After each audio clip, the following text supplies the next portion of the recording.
పోతున్నాము. సత్యవాన్ అండ్ సావిత్రి అన్న క్యాంటోలోకి ప్రవేశించబోతున్నాము. అయితే సావిత్రి తన సహచరుని కోసం చేస్తున్న అన్వేషణ ముగిసింది. ఎందుకంటే సావిత్రి ఇక్కడ సత్యవంతుని కలిసింది. సత్యవంతుని కలిసి సత్యవంతుని తన మనసు నుంచో హృదయం నుంచో కాకుండా తన అంతరాత్మ నుంచి సత్యవంతుని చూసినప్పుడు సావిత్రికి సత్యవంతుడు తన జీవిత ప్రభువుగా అర్థమయ్యింది, తెలుసుకుంది. అలాగే సత్యవంతుడు కూడా అదే సమయంలో తన అంతరాత్మ తలుపులు తెరిచి సావిత్రిని చూసినప్పుడు సావిత్రిలో అతని భవిష్యత్తు కనిపించింది. సత్యవంతుని భవిష్యత్తు అంతా సావిత్రిలో ఉంది అనిపించింది. ఇక్కడ అసలు సత్యవంతుని ఆదర్శాలు కూడా ఫలించే రోజు వచ్చింది. సత్యవంతుని ఆదర్శాలు సావిత్రిలో ఫలిస్తాయి అన్నది కూడా అతనికి తెలిసి వచ్చింది. సత్యవంతుని ఆదర్శాలు ఏవి అన్నవి కూడా మనం ముందు ఈ 3rd క్యాంటోలో తెలుసుకుంటాము. అయితే ప్రేమ గురించి వాళ్ళిద్దరి మధ్యన ఎటువంటి ప్రేమ ఉద్భవించింది అన్న దాని గురించి శ్రీ అరవిందులు చెప్తూ ప్రేమ గురించి అద్భుతంగా చెప్తారు. లాస్ట్ క్యాంటోలో అది ఒక్కసారి చెప్పుకుందాము. To love are signs of infinite things, love is a glory from infinite spheres అంటారు. అంటే to love are signs of infinite things. To live జీవించడము అండ్ ప్రేమించడము అనంతత్వ సంకేతాలు అంటున్నారు. జీవించడం అంటే మనం ఈ జీవితాన్ని వదిలిపెట్టి వెళ్ళిపోయి ఏదో సన్యాసం తీసుకోవడం, లేకపోతే ఏ కర్మలు చేయకుండా కూర్చొని ధ్యానం చేసుకుంటూ కూర్చోవడం, అది కాదు. To live and to love, అది జీవించడము ప్రేమించడము, ఈ రెండు కూడా అనంతత్వానికి సంకేతాలు. అలాగే love is a glory from eternity's spheres అంటున్నారు. ఈ ప్రేమ అన్నది ఎలాంటిది అంటే ఎటర్నిటీస్ స్పియర్స్ అంటే శాశ్వతత్వ గోళాల నుంచి దిగి వచ్చిన ఒక వైభవము ప్రేమ అంటే ఇప్పుడు మనం చెప్పుకునే ఈ మానవ ప్రేమ గురించి శ్రీ అరవిందులు చెప్పడం లేదు. మన మీద వివాహ బంధంతో ఏర్పడిన ప్రేమను, లేకపోతే రక్త సంబంధీకులతో ఏర్పడిన ప్రేమను, స్నేహంతో ఏర్పడిన ప్రేమను, లేక పరిచయాలతో ఏర్పడిన ప్రేమనో కాదు. ఇది సావిత్రి సత్యవంతుల మధ్యన నెలకొన్న ప్రేమ అన్నది 2 ఆత్మల మధ్య అవతరించిన ప్రేమ. ఈ 2 ఆత్మల మధ్యన అవతరించిన అమర ప్రేమ మరి ఏం చేస్తుంది అంటే జీవితాన్ని అమరణాధారంగా చేయటానికి, జీవితాన్ని అమృతత్వానికి ఆధారంగా చేయటానికి శాశ్వతత్వం నుంచి శక్తిని క్రిందకు తీసుకొని వస్తుంది. జీవితం ఇప్పుడు ప్రస్తుతం ఉన్న జీవితం ఎలా ఉంది? మృత్యువుకు ఆధారంగా ఉంది. ఎందుకంటే ప్రతి మనిషి జీవించిన తర్వాత కొంతకాలం తర్వాత మరణించడం అనేది సంభవిస్తుంది, అమృతత్వం లేదు. అటువంటి జీవితాన్ని అమృతత్వానికి ఆధారంగా చేయడానికి కావలసిన శక్తిని ఆ శాశ్వతత్వం నుంచి కిందకి తీసుకొచ్చే అంతటి గొప్ప ప్రేమ ఈ 2 ఆత్మల మధ్య అవతరించిన ప్రేమ, సావిత్రి సత్యవంతుల మధ్య అవతరించిన ప్రేమ. ఈ ప్రేమ ఎప్పుడైతే అవతరించిందో అప్పుడు ఆ శాశ్వత కిరణం లాంటి ఒక క్షణము గడిచిపోయింది అన్నారు. ఆ క్షణం కూడా వాళ్ళ మధ్యన అవతరించిన ఆ క్షణం అన్నది అది శాశ్వత కిరణం, అది అప్పటికప్పుడు అయిపోయేది కాదు. ఆ శాశ్వత కిరణం లాంటి క్షణం అది. అలాగే నూతన శఖ గడియ ప్రారంభమయ్యింది అన్నారు శ్రీ అరవిందులు. దీంట్లో లాస్ట్ 2 లైన్స్, లాస్ట్ క్యాంటోలో last 2 lines, a moment passed that was eternity's ray, an hour began the matrix of new time. నూతన కాలం యొక్క నూతన శక గడియ ప్రారంభమయ్యింది. నూతన శకం ప్రారంభమైందంటే పాత హస్తరేఖలు ఇవన్నీ కూడా ఇప్పుడు మీనింగ్లెస్ అర్థం లేకుండా అయిపోయాయి. ఈ కొత్త న్యూ ఎవల్యూషన్, కొత్త పరిణామం అన్నది స్టార్ట్ అవ్వబోతుంది. కొత్త పవర్, ఆ నూతన శక్తి అన్నది నిర్వాహకతను అంటే కార్యం చేయటాన్ని చేపట్టింది. వీళ్ళిద్దరి మధ్యన అవతరించిన ప్రేమతో కొత్త శక్తి దిగి వచ్చి తను పని చేయడం ప్రారంభించింది. ఇంకా 3rd క్యాంటోలో మనం చూస్తే సత్యవంతుడు సావిత్రి వీళ్ళిద్దరి మధ్యన ఉన్న సంభాషణ, ఆ తర్వాత సావిత్రి సత్యవంతుని వరించడము, ఇవన్నీ ఉంటాయి మనకు. కాలపథం మీద సావిత్రి సత్యవంతులు ఇరువురు గత స్మృతి నుంచి బయటికి వచ్చారు. ఇంతవరకు ఇద్దరు ఒక గత స్మృతిలోకి, అంటే ఇంతకుముందు జన్మలుగా వాళ్ళిద్దరి ఆత్మలు ఎక్కడెక్కడ ప్రయాణం చేశాయి, ఎలా కలిసి ఉన్నాయి, ఇదంతా ఈ స్మృతి నుంచి అంతా ఇప్పుడు తేరుకున్నారు, బయటికి మనసులోకి వచ్చారు. ఇప్పుడు అంటే మన మామూలు స్థితిలోకి, వర్తమానంలోకి వచ్చారు. Out of the voiceless mystery of the past, in a present ignorant of forgotten bonds, these spirits met upon the roads of time, Yet in the heart their secret conscious selves, at once aware, grew of each other one, by the first call of a delightful voice and a first vision of the destined face అంటున్నారు. కాలపథం మీద సావిత్రి సత్యవంతులు ఇరువురు గత స్మృతి నుంచి బయటికి వచ్చారు. బంధాలను మరిచిపోయిన వర్తమానంలో ఈ బంధాలన్నింటినీ మర్చిపోయారు. ఇప్పుడు గతంలో జరిగిన బంధాలన్నీ, గతంలో వాళ్ళిద్దరి మధ్య నెలకొన్న ఆత్మబంధం అన్నదే మర్చిపోయి వర్తమానంలోకి వచ్చి ఈ రెండు ఆత్మలు కలిశాయి. గతం నుంచి వర్తమానంలోకి వచ్చిన అయినప్పటికీ వారి హృదయ చైతన్య లోతుల్లో ఒక ఆహ్లాద స్వరం పిలుపు వినిపించింది. గతం నుంచి వర్తమానంలోకి వచ్చారు, మనసులోకి దిగి వచ్చారు ఆత్మ నుంచి, కానీ అయినా కూడా ఒక ఆహ్లాద స్వరం అన్నది వినిపించింది. ఇంద్రియ జ్ఞానానికి వెనుక లోతుల నుండి ఒక అస్తిత్వం ఇంకొక అస్తిత్వాన్ని గుర్తించినప్పుడు హృదయాన్ని ప్రకటించే పదాన్ని కనుక్కోవటానికి జీవి శ్రమిస్తాడు. ఇంద్రియ జ్ఞానానికి ఇంకా ఇంకా అంటే ఇప్పుడు మనం ఈ సెన్సెస్ కాకుండా ఇంకా లోతులకు వెళ్ళినప్పుడు ఒక అస్తిత్వం అక్కడి నుంచి, ఆ అంతరాత్మ నుంచి, ఆ ఇన్నర్ నుంచి ఒక అస్తిత్వము, ఒక బీయింగ్ ఇంకొక బీయింగ్ని ఎప్పుడైతే గుర్తిస్తే అప్పుడు దానికి ఎటువంటి భాష ఉంటుంది, ఎటువంటి పదాన్ని మనం ప్రకటించాలి అన్నదానికి జీవి శ్రమిస్తాడు. As when being cries to being from its depths, behind the screen of the external sense, and strives to find the heart disclosing word, the passionate speech revealing the soul's need, but the mind's ignorance veils the inner sight, only a little breaks through our earth-made bounds. So now they met in that momentous hour, so utter the recognition in the deeps, the remembrance lost, the oneness felt and missed. ఇక్కడ అదే జరిగింది. ఎలా ఇంద్రియ జ్ఞానానికి వెనుక ఈ లోతుల నుంచి ఒక అస్తిత్వం ఇంకొక అస్తిత్వాన్ని గుర్తించినప్పుడు, అంతరాత్మ నుంచి ఇంకొక అంతరాత్మను గుర్తించినప్పుడు హృదయాన్ని ప్రకటించే పదాన్ని కనుక్కోవటానికి జీవి శ్రమిస్తాడు. అండ్ అంతరాత్మ అవసరాన్ని బట్టి, ఆ అంతరాత్మకి ఎంత అవసరం ఉందో దాన్ని బట్టి భావావేశపూరిత భాష ప్రకటితం అవుతుంది. ఆ భావావేశపూరిత భాష ప్రకటితం అవ్వడం అన్నది ఇక్కడ మనం సత్యవంతుని భాషలో చూస్తాము. కానీ మనసులోని అజ్ఞానం ఎప్పుడు అంతర్దృష్టికి ముసుగు వేస్తుంది. మనం మాట్లాడేపాటికి అంతరాత్మ నుంచి గుర్తించినా వెంటనే మనసులోకి వచ్చేస్తాం కాబట్టి మాట్లాడేపాటికి మనసు దానికి ముసుగేస్తుంది. మన భూ పరిమితుల వలన మనసులోకి వచ్చేపాటికి పరిమితం అయిపోతుంది. అది భూ పరిమితులు వస్తాయి. భూ పరిమితుల వలన కొంచెం మాత్రమే బహిర్గతం అవుతుంది. అది కూడా పూర్తిగా బహిర్గతం కాదు. ఎంత చెప్పినా కూడా మనం మనసులోకి వచ్చి మాట్లాడుతున్నాం కాబట్టి పూర్తిగా బహిర్గతం కాకుండా కొంత మాత్రమే బహిర్గతం అవుతుంది. లోతుల్లో సావిత్రి సత్యవంతులు ఒకరినొకరు గుర్తించినా కలిసిన ప్రస్తుత ఘడియల్లో, ఇంతకుముందు లోపల అంతరాత్మల్లో ఇంతకు ముందు జన్మల్లో వాళ్ళు ప్రయాణం చేసింది ఇదంతా కూడా తెలిసి ఇదంతా గుర్తించినా కూడా ఇప్పుడు ప్రస్తుతం వర్తమానంలోకి వచ్చిన తర్వాత ఈ బాహ్యంలో ఆ స్మృతి పోయింది. మనసు ఉంది కాబట్టి ఇక్కడ ఆ స్మృతి లేదు. అంతరలోతులలో అనుభూతించిన ఏకతను వర్తమానం పట్టుకోలేకపోయింది. వర్తమానం ఆ ఏకతను, ముందు జన్మల్లో ఉన్న ఏకతను ఇప్పుడు వర్తమానం అన్నది పట్టుకోలేకపోయింది.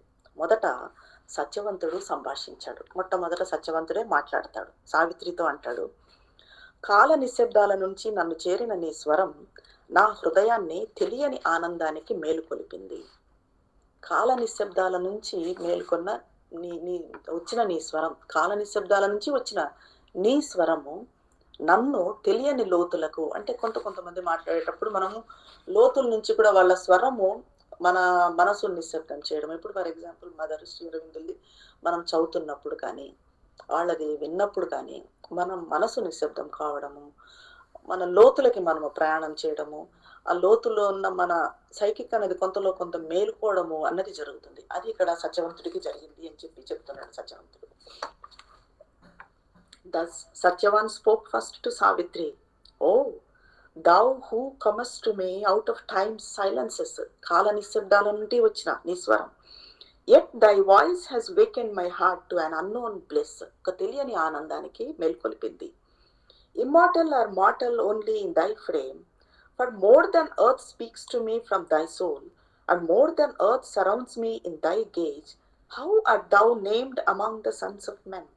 Whence hast thou dawned, filling my spirit's days, brightened than summer, brighter than my flowers, into the lonely borders of my life? O sunlit, molded like a golden maid, I know that mighty gods are friends of earth. కాల నిశ్శబ్దాల నుంచి నన్ను చేరిన నీ స్వరము నా హృదయాన్ని తెలియని ఆనందానికి, అన్నోన్ బ్లిస్ కి మేల్కొల్పింది. భౌతిక శరీరంలో మాత్రమే అశాశ్వతంగా కనిపించే శాశ్వత మూర్తిలా ఉన్నావు. భౌతికంగా నువ్వు అశాశ్వతంగా కనిపిస్తున్నావు ఎందుకంటే మనిషివి కాబట్టి. కానీ శాశ్వత మూర్తిలా అనిపిస్తున్నావు నాకు. పృథ్వీ నాతో మాట్లాడిన దానికన్నా, ఈ భూమి నాతో మాట్లాడిన దానికన్నా, ఎందుకంటే మనం అంతవరకు సత్యవంతుడు తన బాల్యం నుంచి గడిపిన జీవితాన్ని చూస్తే ఎక్కువగా ప్రకృతితో ఉన్నాడు, అరణ్యంలో ఉన్నాడు, భూమాతతో మాట్లాడుతున్నాడు, ప్రకృతి మాతతో మాట్లాడుతున్నాడు. కాబట్టి భూమి నాతో మాట్లాడిన దానికన్నా ఎక్కువగా నీ అంతరాత్మ నుంచి నాతో సంభాషిస్తున్నావు. నీ అంతరాత్మ నుంచి నేను వినగలుగుతున్నాను. నీ చూపులో బాహ్యం కన్నా అధికమైనదేదో నన్ను ఆవరించింది. బాహ్యానికి నువ్వు అశాశ్వతంగా కనిపిస్తున్నావు, కానీ నీ చూపుల్లో దానికన్నా అధికమైంది ఏదో నాకు ఆవరించుకుంది, నా చుట్టూ చేరింది. మనుషులు నిన్ను ఏ పేరుతో పిలుస్తారు? ఇక్కడ ఈ భూమి మీద నువ్వు ఎక్కడి నుంచో స్వర్గం నుంచి దిగి వచ్చినట్టున్నావు. కాబట్టి భూమి మీద ఉన్నావు, కాబట్టి భూమి మీద నిన్ను మనుషులు ఏ పేరుతో పిలుస్తారు? సూర్యకాంతి కన్నా ప్రకాశమానంగా, కుసుమాల కన్నా తేజోమానంగా, సూర్యకాంతి కన్నా ఇంకా బ్రైట్గా ఉన్నావు. పుష్పాల కన్నా కూడా ఇంకా తేజస్సుగా, ఒక గులాబీ చూడండి ఎంత తేజస్సును అట్లా వెదజల్లుతుంది మనం రియల్ గా అబ్జర్వ్ చేస్తే. అలాగా దానికన్నా కూడా, ఆ పుష్పాల కన్నా కూడా ఇంకా తేజోమానంగా ఉన్నావు. నా ఆత్మకాలాన్ని సఫలం చేస్తూ నా ఒంటరి జీవిత సరిహద్దుల్లోకి ఎప్పుడు ఉదయించావు? నా ఆత్మకాలాన్ని సఫలం చేస్తూ, ఇది గొప్ప పదం. ఎందుకంటే ఆత్మకాలం అన్నది ఎప్పుడు సఫలం అవుతుంది? ఆత్మ అది పూర్తిగా సఫలమయ్యేది భగవంతుని కనుక్కున్నప్పుడే ఆత్మ సఫలం అవుతుంది. అలా నా ఆత్మకాలాన్ని సఫలం చేస్తున్నావు అంటే ఇక్కడ మనం మదర్ని అనుకోవాలి. మదర్ని ఇన్వోక్ చేస్తున్నట్టుగానే సత్యవంతుడు ఇక్కడ మాట్లాడతాడు. మనం ఎలాగైతే మదర్ని ఇన్వోక్ చేస్తామో అలాగే. అలా నా ఆత్మకాలాన్ని మదర్ని చూసినప్పుడు కానీ, మదర్ని చదివినప్పుడు ఏమనుకుంటాం మనము? మన జన్మ ధన్యమైంది అనుకుంటాం. జన్మ ధన్యం కావడం అంటే ఆత్మ సఫలం కావడం. అలాగే నా ఆత్మ నా ఆత్మకాలాన్ని సఫలం చేస్తూ నా ఒంటరి జీవిత సరిహద్దుల్లో నువ్వు ఎప్పుడు ఉదయించావు, ఎప్పుడు వచ్చావో నాకు అర్థం కాకుండా ఉంది. ఓ సూర్యకాంతి ఆకృతి దాల్చిన సువర్ణ కన్యకామణి. సూర్యకాంతి ఒక ఆకృతి దాల్చి, సూర్యకాంతి ఎంత బ్రైట్ గా ఉంటుంది, అదంతా కూడా గోల్డెన్ కలర్ లో ఒక రూపం తీసుకుంటే ఆ రూపమే నువ్వు. సూర్యకాంతి ఆకృతి దాల్చిన సువర్ణ కన్యకామణి. మహత్తర దేవతలు భూమికి మిత్రులని నాకు తెలుసు. మహత్తర దేవతలు భూమికి మిత్రులు, దేవతలు అన్నవాళ్ళు భూమికి ఫ్రెండ్స్ అన్న సంగతి నాకు తెలుసు. నా అంతరాత్మ చేసే పయనంలో రేయింబవళ్ల మహత్తర ప్రదర్శనల మధ్యన దీర్ఘంగా పయనించిన నేను ఎన్నో అద్భుత విషయాలను చూసి స్పందించాను. నా అంతరాత్మ చేసే పయనంలో రేయింబవళ్ల మహత్తర రాత్రి ప్రదర్శనలు ఏముంటాయి? నక్షత్రాలు కానీ, చందమామ కానీ, ఇలా ఈ ప్రదర్శనలు. పగలు కనిపించే ప్రదర్శన అక్కడ ప్రకృతి, జంతువులు, పక్షుల కిలకిలలు, వీటన్నిటి వెనుక ఉన్న అంతరాత్మను సత్యవంతుడు దర్శించాడు. సో ఇవన్నీ కూడా, వీటన్నిటి మధ్యన దీర్ఘంగా పయనించిన నేను ఎన్నో అద్భుత విషయాలను చూసి స్పందించాను. ఎన్నింటినో చూసి స్పందించాను.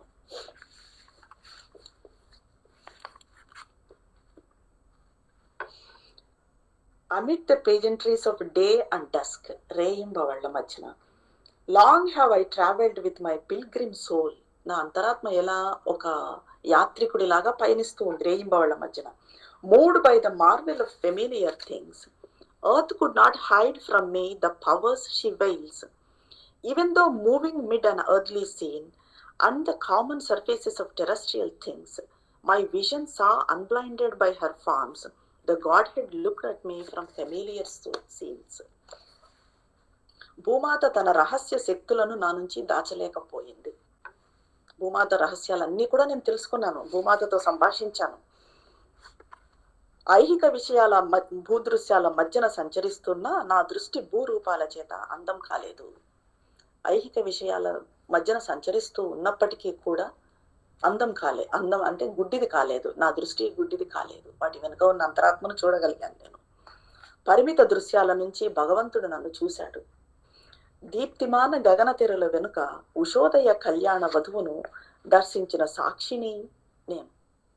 దీప్తిమాన గగన తెరల వెనుక, గగనం వెనుక, ఇది మన ఆకాశం వెనుక ఉషోదయ కళ్యాణ వధువు, ఉషోదేవత అన్నది కళ్యాణ వధువులాగా వస్తూ ఉంటే ఆ దర్శించిన సాక్షిని నేను.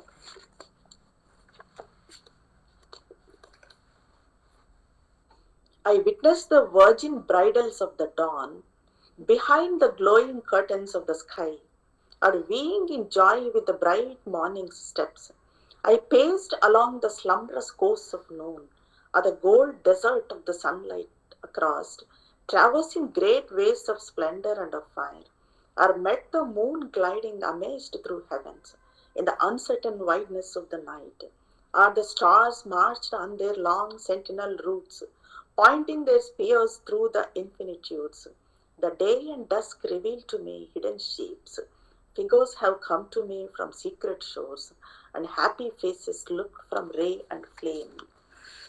ఇక్కడ గగన తేళ్ల వెనుక ఉన్న ఉషోదేవతను, కళ్యాణ వధువును చూశాను అంటున్నారు. ఇక్కడ ఉషస్సు గురించి, ఉషోదేవత గురించి శ్రీ అరవిందులు ద సింబల్ డాన్ ఒకసారి మనం గుర్తు తెచ్చుకుంటే ద సింబల్ డాన్ లో కూడా అద్భుతంగా వర్ణిస్తారు. ఎలా అంటారు? అంబాసిడ్రస్ ట్విక్స్ట్ ఎటర్నిటీ అండ్ చేంజ్, మార్పుకు అండ్ శాశ్వతత్వానికి మధ్యన ఒక రాయబారి లాగా అంట. The omniscient goddess leaned across the breadths that wrapped the fated journeyings of the stars, and saw the spaces ready for her feet. Once she half looked behind her veiled sun, then thoughtful went to her immortal work. ఉషోదేవత గురించి శాశ్వతమైన దానికి, మార్పుకు లోనయ్యేదానికి, మార్పుకు మధ్యన రాయబారిగా ఉషస్సు ఆగమనం జరిగింది. ఉషోదేవత వచ్చింది. శాశ్వత మనసుకు నిశీదికి, శాశ్వత మనసున్న నిశీదికి, క్షణక్షణం మార్పుకు లోనయ్యే పగటికి మధ్యవర్తిగా ఈ రెండింటిని కలుపుతూ వచ్చిన దివ్య సుందర రాయబారిగా ఉషస్సు ఏతించింది. విధి నిర్దేశానికి లోనై పరిభ్రమిస్తున్న ఖగోళాంతర సీమలలో తారకులు చుట్టూ ఉండగా ఆమినిసెంట్ గాడెస్, సర్వజ్ఞ దేవత అయిన ఉషస్సు ఆ వైశాల్యతలలో తొంగి చూసింది. ఆ వైశాల్యతల నుంచి, గగన తెరల నుంచి తొంగి చూసింది. చూసి తాను అడుగుటడానికి స్థల కాల పరిస్థితుల్లోనూ అనువుగా ఉండటం గమనించింది. తాను ముందుకు రావటానికి స్థలము కాలము సరిగా ఉన్నాయా, పరిస్థితులన్నీ సరిగా ఉన్నాయా అన్నది గమనించిందంట ఉషస్సు దేవత. ఇప్పుడు ఎలా వచ్చిందంటే, కొత్త ప్రదేశంలోకి మొదటిసారి ప్రవేశించే వ్యక్తిలా ముందు చూసి సర్వం అనుకూలంగా ఉన్నప్పుడు అడుగుపెట్టే వ్యక్తిలాగా ఉషస్సు ప్రవేశించింది. ఇది సింబల్ డాన్లోది. లో నుండి వెలికి వచ్చే ముందు, లేక తన ప్రభువు నుండి తాను విడిపోయి వచ్చే ముందు ఒక్కసారి వెనుతిరిగి ఊరకంట తన ప్రభువును మళ్ళీ ఎన్నాళ్ళకు కలుస్తామో, ఆ సూర్యుడిని మళ్ళీ ఎన్నాళ్ళకు కలుస్తామో అన్నట్టుగా వచ్చే ముందు ఒక్కసారి ఊరకంట చూసి మళ్ళీ అద్భుత కార్యాన్ని నిర్వహించటానికి. అంటే ఉషస్సు ఎప్పుడు, ఉషోదేవత ఎందుకు వస్తుంది? సృష్టి ప్రారంభంలో ఇది జరిగింది. దాన్నే ఉషోదయానికి కంపేర్ చేస్తూ శ్రీ అరవిందులు చెప్పింది. అంటే ఇది ఎప్పుడు ఒక శాశ్వత కార్యాన్ని నిర్వహించటానికే ఉషస్సు వస్తుంది. ఉషస్సు కొద్దిసేపే ఉంటుంది. వచ్చి వెళ్ళాక దివ్యకాంతి ప్రభువైన సూర్యుడు దర్శనమిస్తాడు మనకు. ఈ విధంగా దివ్యచేతన సృష్టిలో అభివ్యక్తం చేయటం అనే మహాకార్యాన్ని సాధించటానికి నాందిగా ఉషస్సు వెలువడుతుంది. అక్కడ అటువంటి ఉషోదేవతను నేను వీక్షించాను అంటున్నాడు. దీప్తిమాన గగన తెరల వెనుక ఉషోదయ కళ్యాణ వధువును దర్శించిన సాక్షిని, అంటే ఆమె శాశ్వతత్వాన్ని సత్యవంతుడు వీక్షించగలిగాడు. ప్రకాశించే ఉషస్సు అడుగులతో సంతోషంగా పోటీ పడుతున్న మధ్యాహ్న తీరాలతో పాటుగా అడుగేశాను. ప్రకాశించే ఉషస్సు అడుగులతో, ఆ ఉషస్సు అడుగులతో పాటు పోటీ పడుతున్న మధ్యాహ్న తీరాలతో పాటుగా నేను అడుగేశాను. ఎవరూ ఉపయోగించకుండా వ్యర్థమవుతున్న ఆధ్యాత్మిక వైభవ యోగాగ్నులలో నడుస్తూ, ఎవరూ ఉపయోగించకుండా వ్యర్థమవుతూ ఉన్నాయి ఆధ్యాత్మిక వైభవ యోగాగ్నులు. సూర్యకాంతి ఎప్పుడు వచ్చే ఇది మన ఆలోచనలతో, అతిమానస ఆలోచనలు అక్కడ సూర్యకాంతి నుంచి మనల్ని చేరతాయి అంటారు సూర్యోదయం అప్పుడు. కానీ అది ఎంతమంది మనలో అది తెలుసుకొని ఆ టైంలో దాన్ని యూటిలైజ్ చేసుకునే వాళ్ళం ఉంటాము. అలాగా కాకుండా, మనలాగా కాకుండా సత్యవంతుడు ఎవరూ ఉపయోగించకుండా వ్యర్థమవుతున్న ఆధ్యాత్మిక వైభవ యోగాగ్నులలో నడుస్తూ సూర్యకాంతి సువర్ణ ఎడారిని దాటాను. సూర్యకాంతి ఎడారిని దాటాను, మధ్యాహ్నాన్ని దాటాను. అలాగా రాత్రి వచ్చింది. రాత్రుల అనిర్దిష్ట విస్తారతలో స్వర్గం నుంచి జాలువారే శశాంకుడిని కలిశాను. రాత్రులందు శశాంకుడి నుంచి వచ్చే ఆ కాంతిని కూడా, స్వర్గం నుంచి జాలువారే శశాంకుని కాంతిని కూడా కలిశాను. అనంతాల నుంచి తమ కాంతి శరీరాలను ఎక్కుపెట్టి దీర్ఘ మార్గాలలో కవాతు చేస్తూ కాపు కాస్తున్న నక్షత్రాలను చూశాను. ఎలాగైతే నక్షత్రాలు మనకి ఇక్కడ సిటీస్ లో కనిపించవు అనుకోండి, అక్కడ సత్యవంతుడు ఉన్న ప్రదేశంలో నక్షత్రాలు ఎలా ఉన్నాయంట, మార్చ్ ఫాస్ట్ చేస్తున్నట్టుగా, ఎలాగైతే సోల్జర్స్ మార్చ్ ఫాస్ట్ చేస్తారో ఆ రకంగా అటువంటి దాన్ని కూడా నేను చూశాను. అటువంటి మార్చ్ ఫాస్ట్ ని చూశాను, అటువంటి నక్షత్రాలను చూశాను. అవి రేవింబవాళ్ళు రహస్య రూపాలను నాకు బహిర్గతం చేశాయి. రాత్రి పగలు ఉన్నాయి రహస్య రూపాలనవి ఆ నక్షత్రాలు బహిర్గతం చేశాయి. మార్మిక తీరాల నుంచి రూపాలు నన్ను చేరాయి. మార్మిక తీరాల నుంచి ఏవేవో రూపాలు నన్ను చేరుతున్నాయి, ఏవేవో కనిపిస్తూ ఉన్నాయి నాకు. కిరణ జ్వాల నుండి సంతోష వదనాలు నా వంక చూశాయి. ఈతర్ గాలులను దాటుకుంటూ వచ్చిన నూతన స్వరాలను విన్నాను. ఈతర్ గాలు దాటుకుంటూ వచ్చిన నూతన స్వరాలను, ఆ స్వరాలన్నింటినీ విన్నాను. ఇప్పటికీ శ్రీకృష్ణుడు వాయించిన మురళి ఇప్పటికీ కూడా అక్కడ పైన గాలుల్లో ఉంది. వినగలిగే ఆత్మ ఉంటే, అంతరాత్మ ఉంటే అది వినొచ్చు అంటారు. అంటే ఆ ఈతర్ గాలులను దాటి వచ్చే ఆ స్వరాన్ని, శ్రీకృష్ణుడి మురళి వాయిద్యాన్ని, అటువంటి స్వరాలను సత్యవంతుడు విన్నాను అని చెప్తున్నాడు.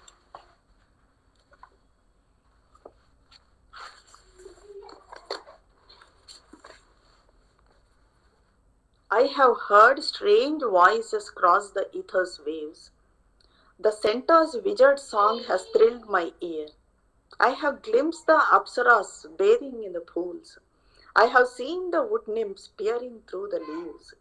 The winds have shown to me their trampling lords. I have beheld the princess of sun, burning in 1,000-pillared homes of light. Ether గాలులను దాటుకుంటూ వచ్చిన నూతన స్వరాలను విన్నాను. పాలపుంతల తాంత్రిక గీతము నా కర్ణంలో, నా చెవులను పులకింపచేసింది. పాలపుంతలు అంటే ఇక్కడ స్టార్స్ అన్నిటి కూడా మన గ్రీక్ మిథాలజీలో స్టార్స్ ను కూడా దేవతల్లాగా చెప్తారు. అంటే దేవతలు అంటే మార్మిక దేవతలు అంటే, ఆ మార్మిక దేవతల నుంచి వచ్చిన ఆ తాంత్రిక స్వరాలను కూడా నేను విన్నాను. అవి నా చెవులను పులకింపచేశాయి. అలాగే సరస్సులలో స్నానమాడే దివ్య అప్సరసలను క్షణకాలం పాటు వీక్షించాను. దివ్య అప్సరసలు, ఈ అప్సరసలు మనకు ఎక్కడి నుంచి ఉద్భవించారు? పాల సముద్రాన్ని మదిస్తున్నప్పుడు అమృతం కోసము అప్పుడు అప్సరసలు ఉద్భవించడము, అప్సరసలను ఇంద్రునికి ఇవ్వడము జరిగింది. ఈ అప్సరసలు, అపాస్ అంటే వాటర్ అని, ఆ నీటి నుంచి వచ్చిన దేవతలు అని, నీటి దేవతలు అని. ఈ అప్సరసలు దేవతలు ఇంద్రుని దగ్గర ఉంటారు. అయితే ఈ అప్సరసలు మరి ఏం చేస్తూ ఉంటారంటే వచ్చి కింద సరస్సుల్లో స్నానం చేస్తూ ఉంటారు. ఈ స్నానం చేయడం అనేది కూడా వాళ్ళది ఒక దివ్య కార్యాన్ని, దేవుడి కార్యాన్ని నిర్వహించటానికి. అయితే ఈ స్నానం చేయడము అప్సరసలు అన్నది కొన్ని చోట్ల జరుగుతుందని మనం కూడా విన్నాము. ఇప్పుడు మానస సరోవర్లో అట్లాంటి చోట్ల అంతా అది అట్లాంటివి మనలాంటి వాళ్ళని చూడగలమా అంటే మనలాంటి వాళ్ళకి కనిపించరు. ఎటువంటి వాళ్ళకి కనిపిస్తారు? సత్యవంతులు లాంటి వాళ్ళకి, ఇన్నర్ లైఫ్ లో ఉన్న వాళ్ళకి అటువంటి వాళ్ళు కనిపిస్తారు. అలాగా ఆ అప్సరసలు సరస్సుల్లో స్నానం చేస్తున్నప్పుడు వాళ్ళను కూడా క్షణకాలం పాటు వీక్షించాను. వృక్ష దళాల వెనుక నుండి తొంగి చూస్తున్న వనదేవతను చూశాను. ఆకుల వెనుక నుంచి మనకేమో చెట్లు ఆకులే కనిపిస్తాయి, ఆ వెనక వనదేవత వుడ్ నింప్స్ వాళ్ళను కూడా చూశాడు. ఇంకా ప్రబలంగా వీచే గాలులు ప్రచండ దేవుళ్ళను చూపించాయి. ఈ వనదేవతలు అంటే మనము వృక్షాలను కూడా దేవతల్లాగా కొలిచే సంస్కృతి మనకుంది. ఆ సంప్రదాయం ఎలా అంటే, ఇప్పుడు తులసి చెట్టును తులసి మాతగా కొలుస్తాము, తులసి దేవతగా అనుకుంటూ బొట్లు పెట్టడము, దీపం పెట్టడము, ఇవన్నీ కూడా చేస్తూ ఉంటాం. ఉసిరిక చెట్టును కానీ అలాంటి దేవతలను కూడా నేను చూశాను. ప్రబలంగా వీచే గాలులు ప్రచండ దేవుళ్ళను చూపించాయి. గాలులు కూడా దేవుళ్ళని చూపించాయి. ఆ గాలులు తీవ్రంగా ఉన్నప్పుడు ప్రచండంగా ఉన్న దేవుళ్ళని చూడగలిగాను. దేవుళ్ళు కూడా కోపంగా ఉంటారు, ఆ దేవుళ్ళ కోపాన్ని కూడా చూడగలిగాను గాలుల్లో. 1000 స్తంభాల కాంతి గృహాలలో జ్వలించే సూర్యపుత్రులను దర్శించాను. అలాగే ఇవన్నీ దర్శించిన తర్వాత నువ్వు మా భూ వాతావరణానికి అతీతమైన అద్భుత ప్రపంచం నుంచి దేవుళ్ళ విస్తార ఉషస్సులో ప్రభవించావని నా మనసు స్వప్నిస్తుంది. ఇవన్నీ చూసిన తర్వాత నాకు అనిపిస్తోంది, నువ్వు మా వాతావరణానికి అతీతమైన దానివి, స్వర్గం నుంచి వచ్చిన దానివి, దేవుళ్ళ ఉషస్సులో ప్రభవించావు అని నా మనసు స్వప్నిస్తోంది, నా హృదయము సందేహిస్తోంది. మనసు కలలుగంటుంది, హృదయము సందేహిస్తుంది. కరెక్టా కాదా, ఇది స్వర్గం నుంచి వచ్చిందని మనసు చెబుతోంది, ఇది నిజమా లేక ఈమె మానవురాలేనా అని హృదయము సందేహిస్తుందంట. నీ సౌందర్యం స్వర్గ సంబంధమైనదైనా నీ సౌందర్యం అలాగే కనిపిస్తుంది. మరి స్వర్గం నుంచి వచ్చిన అప్సరసలాగా ఉన్నావు నువ్వు, స్వర్గ సంబంధమైనది అయినా కూడా నీ అధరాలలో మెరిసే దరహాసాలు, ఒక చూపుకు స్పందించే నీ హృదయం, నీ అధరాలు నవ్వుతూ ఉన్నాయి, ఆ నవ్వు గాని నా చూపుకు స్పందించే నీ హృదయము, నీ హృదయం స్పందిస్తుంది, ఆ హృదయము మర్త్యస్వరానికి అది కలవరపాటుతో బదులు పలకడము, నీ హృదయం బదులు పలుకుతూ ఉంది, నా స్వరానికి నీ హృదయం బదులు పలుకుతున్నట్టుగా ప్రతిస్పందిస్తున్నట్టుగా నాకు అనిపిస్తూ ఉంది. అది అలా బదులు పలకటము, ఇవన్నీ చూసి నువ్వు మానవురాలివే అని తెలుసుకున్నాను అని అనిపిస్తుంది నాకు. నువ్వు మానవురాలివే అని నా హృదయం సందేహిస్తున్నా కూడా ఇవన్నీ చూసి నువ్వు మానవ జాతికి చెందిన దానివే అని తెలుసుకున్న నా మనసులో ఆలోచనలు ఉప్పొంగి ప్రవహిస్తూ ఉన్నాయి అని తెలుసుకున్న వెంటనే ఆలోచనలు నా మనసులో ఉప్పొంగి ప్రవహిస్తూ ఉన్నాయి.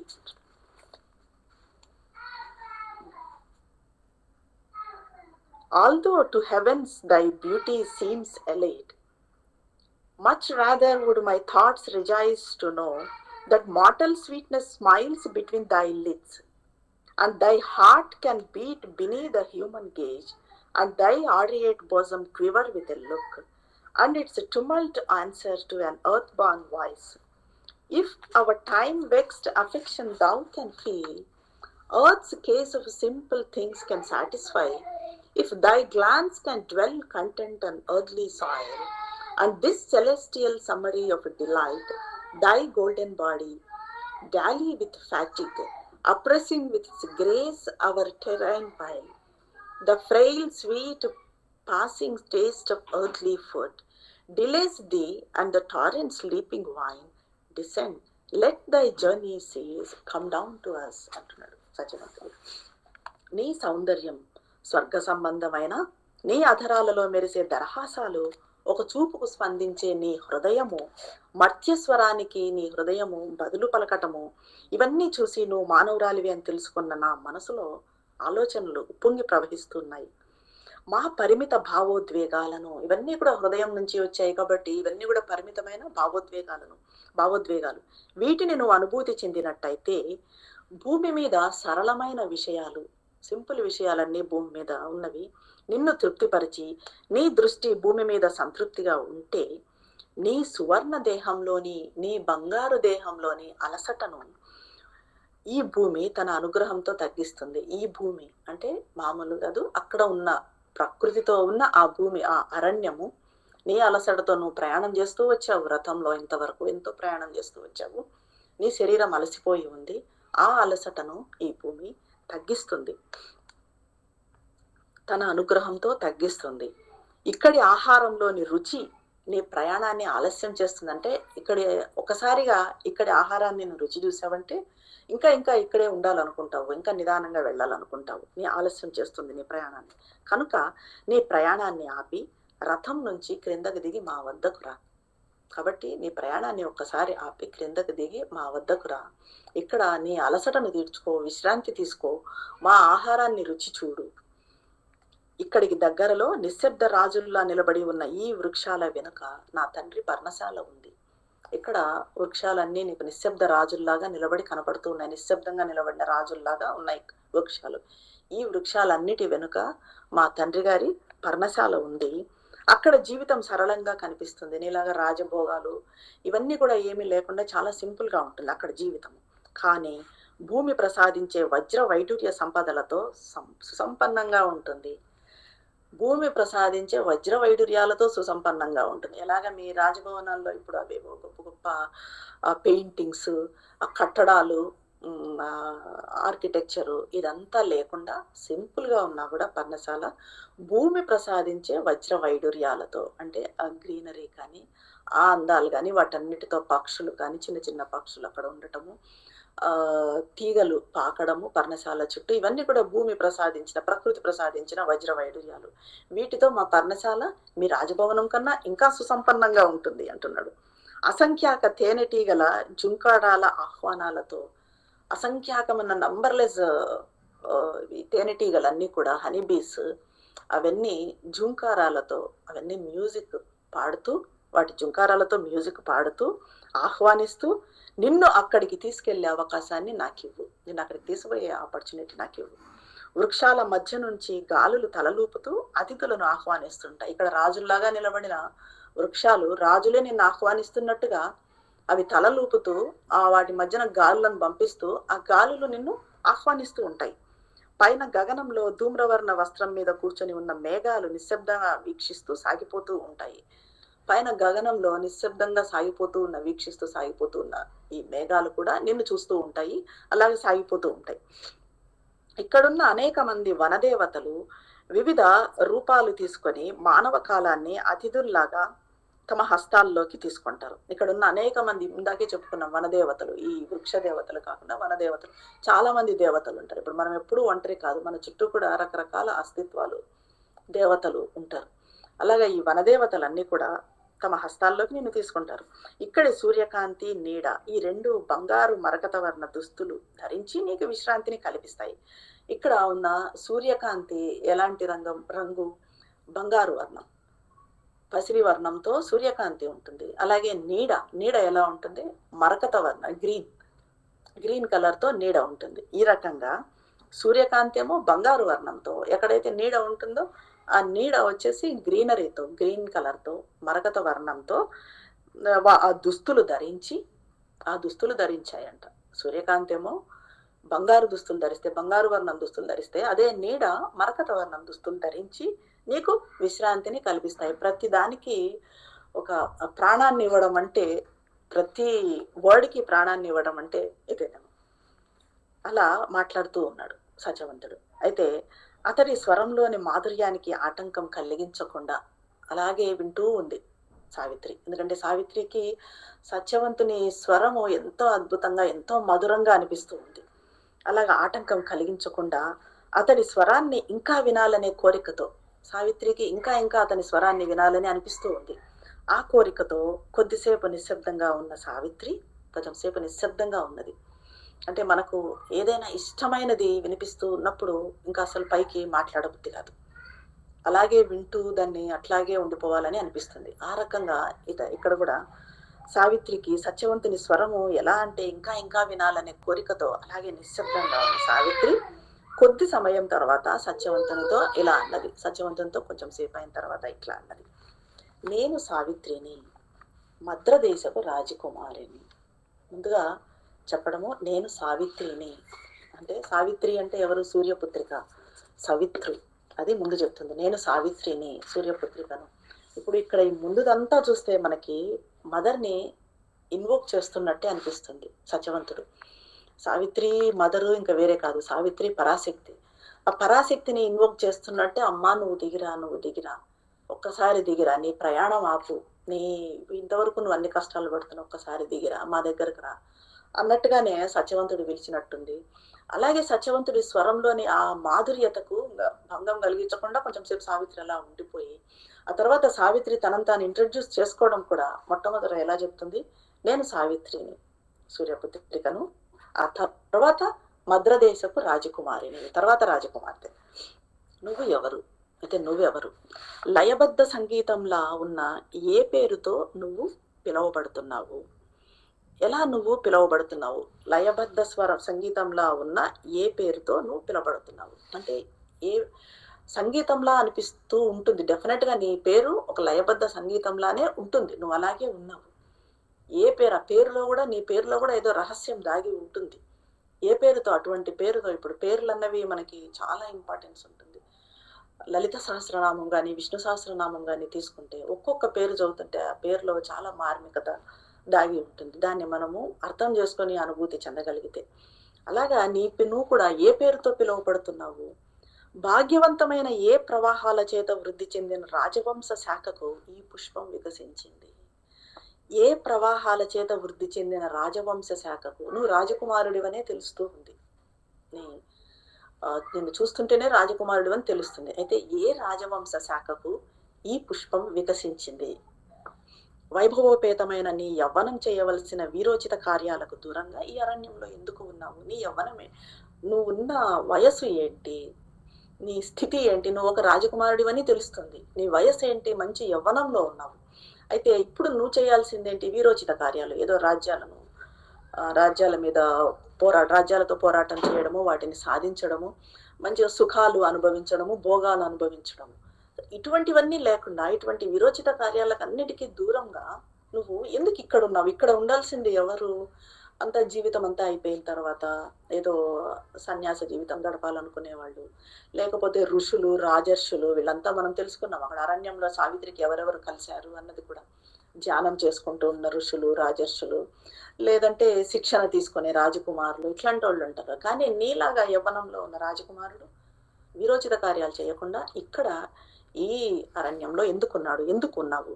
ఋషులు, క్రూర మృగాలు తిరుగాడే ఈ అరణ్యంలో, నిశ్శబ్దాలు ఆవరించుకొని ఉన్న ప్రకృతి ఏకాంతంలో, అంతా ఇక్కడంతా ఏమి ఉన్నారు? మనుషులు లేరు, రాజభవనాలు, రాజ్యాలు లేవు, ఋషులు, క్రూర మృగాలు ఉన్నాయి. అటువంటి అరణ్యంలో నిశ్శబ్దాలు ఆవరించుకుని ఉన్న ప్రకృతి ఏకాంతంలో, నిశ్శబ్దంగా ఉన్న ఈ ప్రకృతి ఏకాంతంలో అంతను ఒక సాక్షిలా వీక్షిస్తూ ఎందుకు సంచరిస్తూ ఉన్నావు? దీన్ని అంతటిని కూడా ఒక సాక్షిలా వీక్షిస్తూ ఇక్కడే నువ్వు సంచరిస్తూ ఉన్నావు. ఎందుకు నువ్వు ఇక్కడ ఉన్నావు? ఒంటరిగా ఉన్నావు. నువ్వు ఎవరు? ఏ పేరుతో పిలువబడుతున్నావు అని సావిత్రి అడిగింది. ఇంకా దీనికి సత్యవంతుడు ఇచ్చే సమాధానము, అరణ్యంలో సత్యవంతుని జీవితం ఎలా గడిపాడు అన్నదాన్ని సావిత్రికి చెప్పుకోవడం, ఆ తర్వాత ఇద్దరు కలవడము, ఇదంతా కూడా మనం వచ్చే సెషన్లో చూద్దామండి. అందరికీ ధన్యవాదాలు. ఎవరైనా ఏమైనా మాట్లాడాలనుకుంటే మాట్లాడొచ్చండి.